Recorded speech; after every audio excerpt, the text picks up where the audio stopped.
Hello. Hi. Hey. We are back. We are. And we've been doing mocktails. Oh, I'm Julia. I'm Amy. This is Women, Worth, and Weddings. Yeah. Okay, so we've been doing mocktails, but today we were just really in the mood for some tea from my little China set. I love it so much. And so we're going to have some tea today. We're switching it up on you. Yeah. So. But it goes along with the what we've been seeing a lot in weddings is couples doing like coffee, tea, hot chocolate. We actually have a wedding that's doing like a tea theme. Yes. Like a tea party. I like that. Just I a like little that tea tea party. Perfect. Thank you. You are welcome. So today we are talking about DIY weddings. So Yeah. do-it-yourself weddings. Yeah, and the reality of that and what that actually looks like. And what that looks like. And so Jujulee Events, we have a DIY planning blueprint that is basically like an online course that if you're planning your own wedding, then you can get this course. It's significantly less than a day of coordinator, and it basically gives you a guide to plan your own wedding. And so we're going to kind of go over that checklist today. We're going to talk about the things that come up that you don't think about when you're planning your own wedding. Mm-hmm. So let's create our avatar. Like, who is getting married? Where are they getting married? We have this bride that's come to us, a bride and groom, and they're like, we're planning our own wedding. We're getting married where? They are getting married in their family's property. It has acres of land, and they're like, this would be perfect. Yes. Let's get married here. It's beautiful. This is perfect. Yep, we hear that. And we've actually had backyard weddings, so that's perfect. Okay, so what is their max budget? Think about our DIY, right? That's the budget they come in to us with. 15? Yeah, we'll do 15. That's a rounded number. They have $15,000 to spend on their DIY wedding. So when you're doing a DIY wedding, you have to understand that you are not going to be able to treat this wedding like you would be if you were hiring a bunch of help to do it. Mm-hmm. DIY, you're doing a lot of elements yourself, right? Yeah. You are doing a lot of planning yourself. You are making a lot of decisions on your own. And there are a lot of elements to this wedding that you are going to have to do by yourself. Mm-hmm. So the first thing that you need to think about is, how can I maximize my budget? So knowing exactly what you can afford. Are you doing like credit cards? Do you have cash? Are people giving you money? Kind of gather that all together so you know exactly where you're at. And then just like you do with any other planning, like, what is your non-negotiables? Like, what do you want?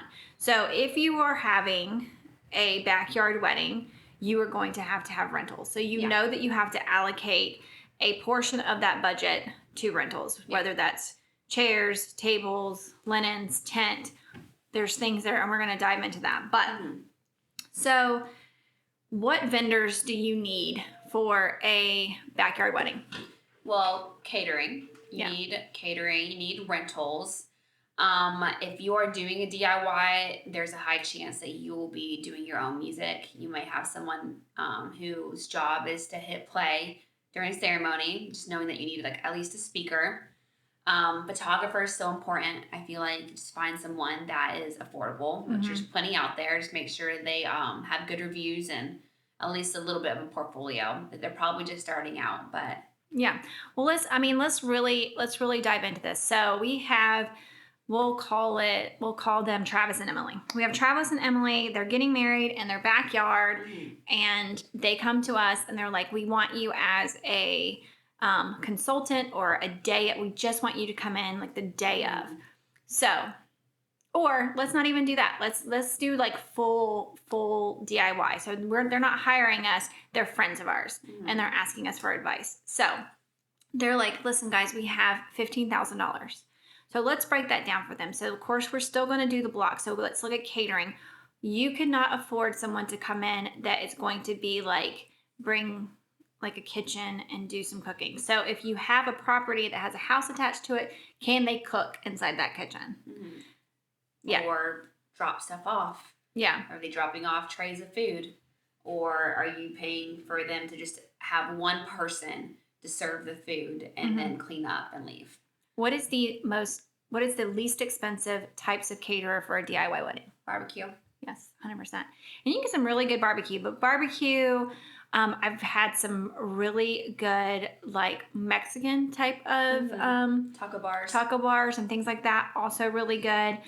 But the great thing about doing a DIY wedding on a property and not a venue is there isn't the rules when it comes to having licenses. So you actually can have friends and family make meals and do like a potluck type of thing. Yeah. And that will save a ton of money as well. Yeah. So take your sheet and write down the following vendors. So you need catering, photography for sure, dessert. Yes. Flowers, rentals. What else do you need? Officiant. An officiant. And then maybe if you have enough money at the end, you could add in a DJ or something like that. Mm-hmm. So we checked off catering, gave you tips on catering. So next is photography. Mm-hmm. Again, do you have a friend, family member that's a photographer? Maybe reach out to them. Maybe that's where you want to allocate some funds. So let's do some math. Math is hard, but we're going to do it together. So $15,000, and say you're going to have 75 people at this wedding. So the average barbecue meal for catering is about $32 per person. Mm-hmm. So if you have 32 times 75, math is hard, it's $2,400. Yeah. And that's before like tax and all that stuff. So you're going to take $15,000, you're going to minus your $2,400 out. So you have food taken care of. So we are really breaking this down for you so that you know where you're at. So you're at $12,600. So let's look at photography.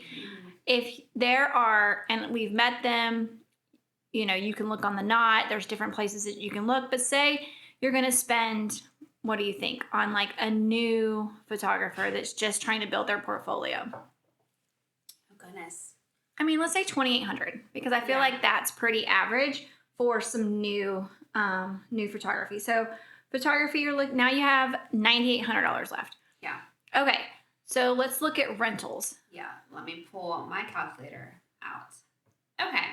You're going to need a chair for every single person. 75 people. For the cheapest chair is a folding chair that you can rent, typically $4. $300 right there. Okay. So then you're going to take the $300 off for your seating chairs. Linens, typically around $22 per basic white or poly linen. So 75 people. If you're doing rounds, which is the cheapest option, that's 10 rounds. So let's say $100 on rounds. Okay. And that is $220 on linens. Okay. And then you are going to need the catering to have at least 2 8-feet tables. So let's put 25 for 2 8-feet tables. Okay. And then 44 for the linens for those. If you want to do a table for a welcome or a dessert, that's probably another, let's say, $100 right there. Mm-hmm. And then for a DIY wedding, you need to go probably acrylic for everything. You need to just go on Amazon or go on a website online where you can just get they come typically 100 or 200 accounts. You can get a whole set of dinner plates, salad plates, acrylic cups, acrylic flatware, get napkins in that combo. That's the route to go. That'll save you so much money. So we're going to hold off on minusing that out until the end because we're going to see where you're at. So right now you have $9,000 left. So now we're going to look at your florals. Mm-hmm. So where do you want florals? Say that Emily and Travis really want florals because they want to build it out. So they're wanting flowers for all 10 tables, the welcome table, the dessert table, sweetheart table, and then they want aisle runners and a arbor. And then Emily has 2 bridesmaids. There's 2 groomsmen, bouquets, boutonnieres. Okay, so you are the average floral for very DIY, say you're going through a wholesaler or you find a florist that is new to the industry, you're looking at about $3,500 for flowers. So we are going to, and a lot of people are like, I'm simple. I don't want to spend a lot of money on flowers, but then what they want, flowers are expensive. Florals are expensive. Labor for those florals are expensive. You don't just get flowers and then they miraculously get put together. You have to prep them. Mm-hmm. There's prep work involved, which means someone has to take off every single leaf, every single thorn. Mm-hmm. They need to trim them, water them, open them, make sure that they are bloomed well, and then they have to put them all together. So there's labor involved in that, and then there's delivery and setup. So I feel like $3,500 is a safe number for a DIY kind of wedding. Okay. I would say $250 for cake from Publix or Sam's Club. Yeah. So you're looking at, if you're like, I don't want Sam's Club or I want to go through a bakery, then most bakeries charge between $7 and $9 per slice for their cake. So you have 75 people. What is that? You do the math for me on your calculator. You said how much per slice? 7. Let's just do $7. $5.25. So you're looking at about $525 to go through a wedding cake bakery or $250 to go through like Publix. So let's say, you have a little money. Let's go for the bakery. What did we say that was? $525? Mm-hmm. And then also what takes out a lot from budget is alcohol. If you're doing DIY, if it's at a backyard situation, you could bring your own. But let's say for the sake that you actually want to have a bartender serving drinks. And so I would say... Which is super smart regardless if it's a backyard wedding. Yeah, because without a bartender, things don't tend to flow very well. And you're constantly having to restock ice. You're ending up with all the drinks going by so fast and no one's there to put any other drinks in there. It's a whole thing. Plus you want someone to be liable for serving alcohol because if anything happens, the bride and groom is liable for the environment and the party. So you want someone else to be liable for that. Okay. So how much? So I would say typically for a bartender, $4 per hour for 4 hours. And on top of that, the cost of alcohol. Yeah. So you're looking at for 75 people, about $2,800 if you have a full bar. Mm-hmm. So $2,800. All right. So officiant is around $300. Yeah, $350. Unless you have a friend that wants to officiate. Mm-hmm. And then you also have your dress and the suit rental and things like that, which could be expensive. But right now, after paying for all your vendors, you have about $1,800 left from your budget. Yeah. Mm-hmm. And so a lot of times our DIY couples that come to us and ask for advice, they don't even have a $15,000 budget. Mm-hmm. So this is very rough numbers, but it is accurate numbers that we've seen before. So you can see figuring out maximizing your budget is super important. And so this just is like a quick, really fast thing that you can go through to see, okay, where do I need to be? So even though you're like, oh, it's just my parents' backyard, it's their property, it's going to be really easy. We didn't even put in a tent. And because a tent can be anywhere from... We still didn't put in, acrylic flatware and everything. Yeah. So that's not plates, cups, forks. That's not included, and your tent's not included. And a tent can be anywhere from $850 to $3,000. Yeah, and catering probably would be more than that. Yeah. Because then, you get the cost per person being fed, but they have fees on top of that. Yeah. Sometimes there's automatic gratuities. Sometimes there's labor fees. You got to include delivery fee. And so... And we also didn't include any kind of decor either. Yeah. So... card boxes and all kinds of stuff. Yeah. So it's, kind of eye-opening to see, okay, can you do it? Absolutely, but you have to be willing to cut some cost. Where they would need to cut is bartender. Yeah. Cut the bartending. And photography. They would have to find someone a lot cheaper. Yeah. It should be, less quality. Yeah. Bartending, photography, going through Publix or getting a dessert table and set up. Getting a family friend to be officiant. Yeah. And then also maybe doing like a potluck instead of doing. So these are different ways that you can kind of shave some money off of that budget. Next kind of thing that you have to tackle when you're doing your own wedding is you have to build out a timeline. So you have to know that you don't have a wedding planner because you're planning your own wedding. So what does that look like? Who's going to run the day? You need to assign someone to run the day for you because you definitely don't want to do it. So building out a timeline, we always say work backwards from when the photographer leaves. So how long do you have your photographer? Most photographers will do between 6 and 8 hours.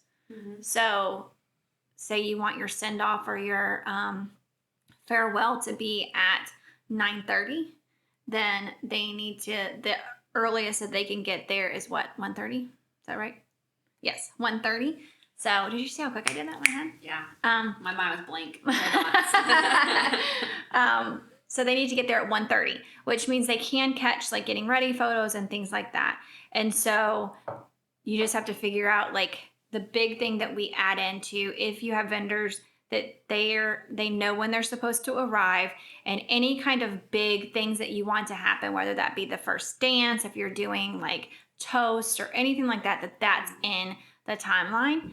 And you can always comment and we can give you a template for a timeline that you can kind of go through, or you can look into the DIY planning blueprint, and it also has like a template that you can use as well. So timelines are super important, especially for any vendors that are coming on board.